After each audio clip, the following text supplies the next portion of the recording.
Hi ಎಲ್ರಿಗೂ ನಮಸ್ಕಾರ. ಎಲ್ಲರಿಗೂ ನನ್ನ ಚಾನಲ್ಗೆ ಸ್ವಾಗತ. ಬನ್ನಿ, ಈ ದಿನ ನಾವು ಸರ್ಕಲ್ ಮಾರಮ್ಮನ ದೇವಸ್ಥಾನಕ್ಕೆ ಬಂದಿದ್ದೀವಿ. ಇದು ಮಲ್ಲೇಶ್ವರಂ 18th ಕ್ರಾಸಲ್ಲಿದೆ.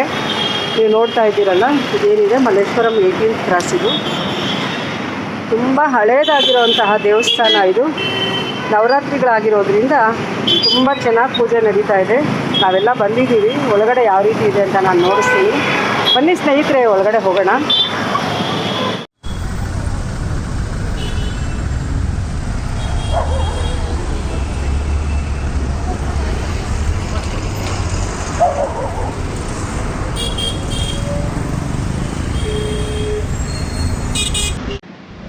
ಈ ದೇವಸ್ಥಾನದ ಬಗ್ಗೆ ಚುಟುಕಾಗಿ ಹೇಳೋದಾದರೆ, ಈ ಒಂದು ದೇವಸ್ಥಾನ ಬೆಂಗಳೂರಿನ ಮಲ್ಲೇಶ್ವರಂನಲ್ಲಿದೆ. ಸರಿಸುಮಾರು 1970ರಲ್ಲಿ ಈ ದೇವಸ್ಥಾನವನ್ನು ನಿರ್ಮಿಸಲಾಗಿದೆ ಅಂತ ಕೂಡ ಹೇಳ್ತಾರೆ.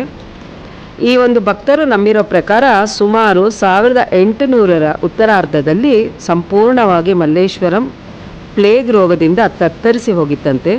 ಆ ಸಮಯದಲ್ಲಿ ಜನರು ರಕ್ಷಕ ದೇವಿಯಾದ ಮಾರಮ್ಮ ದೇವಿಯನ್ನು ತಮ್ಮ ರಕ್ಷಣೆಗಾಗಿ ಪ್ರಾರ್ಥಿಸಿದಾಗ ಆ ತಾಯಿಯು ಜನರ ಅಥವಾ ಭಕ್ತರ ಎಲ್ಲ ಒಂದು ಆರೋಗ್ಯ ಸಮಸ್ಯೆಗಳನ್ನು ನಿವಾರಣೆ ಮಾಡಿದಳು ಅಂತ ಹೇಳ್ತಾರೆ. ಅಂದಿನಿಂದ ಇಲ್ಲಿ ದೇವಸ್ಥಾನವನ್ನು ನಿರ್ಮಾಣ ಮಾಡಿ ಆಕೆಯನ್ನು ಪೂಜಿಸಿಕೊಂಡು ಬರಲಾಗುತ್ತಿದೆ ಅಂತ ಕೂಡ ಹೇಳ್ತಾರೆ. ಸಾಮಾನ್ಯವಾಗಿ ಈ ಒಂದು ದೇವಸ್ಥಾನದಲ್ಲಿ ಶುಕ್ರವಾರ ಮತ್ತು ಮಂಗಳವಾರ ಈ ಒಂದು ದೇವಿಗೆ ಪೂಜೆಯು ಶುಭ ಅಂತ ಹೇಳ್ತಾರೆ. ಇಲ್ಲಿಗೆ ಹೊಸ ವಾಹನವನ್ನು ಖರೀದಿಸಿದಾಗ ಪೂಜೆ ಮಾಡುವ ಒಂದು ವಾಡಿಕೆ ಇದೆ. ಇಲ್ಲಿ ದೇವಸ್ಥಾನದಲ್ಲಿ ಮಾರಿಯಮ್ಮ ದೇವರನ್ನು ಹುಲಿಯ ಮೇಲೆ ಸವಾರಿ ಮಾಡಿರೋ ಹಾಗೆ ಚಿತ್ರಿಸಲಾಗಿದೆ. ವಿಶೇಷವಾಗಿ ಈ ಒಂದು ದೇವಸ್ಥಾನದಲ್ಲಿ ಸಿಡುಬು, ಚಿಕನ್ ಗುನ್ಯಾ, ಕಾಲರಾದಂತಹ ಸಮಸ್ಯೆಗಳನ್ನು ಶೀಘ್ರವಾಗಿ ಈಕೆ ಪರಿಹಾರ ಕೊಡ್ತಾಳೆ ಆರೋಗ್ಯಕ್ಕೆ ಅಂತ ಕೂಡ ನಂಬ್ತಾರೆ. ಬೆಳಿಗ್ಗೆ 6 ಗಂಟೆಯಿಂದ 12 ಗಂಟೆವರೆಗೂ ಮತ್ತು ಸಾಯಂಕಾಲ 4ರಿಂದ 8 ಗಂಟೆವರೆಗೂ ಈ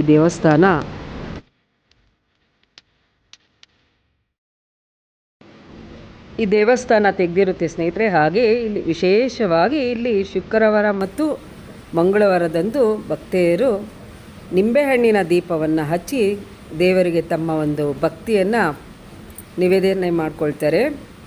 ಹಾಗೆ ತುಂಬ ಒಂದು ಮಹಿಮೆಯುಳ್ಳ ದೇವಸ್ಥಾನ ಅಂತ ಕೂಡ ಇದನ್ನು ನಾವು ಹೇಳ್ಬೋದು. ಈ ಒಂದು ವಿಡಿಯೋ ನೋಡ್ತಾ ಇರೋರು ಯಾರೆಲ್ಲ ನಮ್ಮ ದೊಡ್ಡಬಳ್ಳಾಪುರದವ್ರು ಇನ್ನೂ ಈ ದೇವಸ್ಥಾನ ನೋಡಿಲ್ವೋ, ದಯವಿಟ್ಟು ಒಮ್ಮೆ ಭೇಟಿ ಕೊಡಿ. ತುಂಬ ಚೆನ್ನಾಗಿದೆ.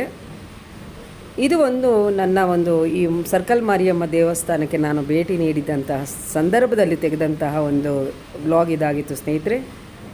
ಈ ಒಂದು ವಿಡಿಯೋ ನಿಮಗೆಲ್ಲ ಇಷ್ಟ ಆಗಿದೆ ಅಂತ ನಾನು ತಿಳ್ಕೊಳ್ತೀನಿ. ದಯವಿಟ್ಟು ಇಷ್ಟ ಆಗಿದ್ದಲ್ಲಿ ಲೈಕ್ ಮಾಡಿ, ಶೇರ್ ಮಾಡಿ, ಹಾಗೆ ಕಮೆಂಟ್ ಮಾಡಿ, ಹಾಗೆ ನನಗೆ ಸಪೋರ್ಟ್ ಮಾಡಿ ಅಂತ ಕೂಡ ಹೇಳ್ತಾ ನಾನು ಈ ವಿಡಿಯೋನ ಇಲ್ಲಿಗೆ ಮುಗಿಸ್ತಾ ಇದ್ದೀನಿ. ಮುಂದೆ ಇನ್ನೊಂದು ವಿಡಿಯೋದಲ್ಲಿ ನಿಮ್ಮನ್ನು ನಾನು ಭೇಟಿ ಆಗ್ತೀನಿ. ಅಲ್ಲಿವರೆಗೂ ಎಲ್ರಿಗೂ ನಮಸ್ಕಾರ.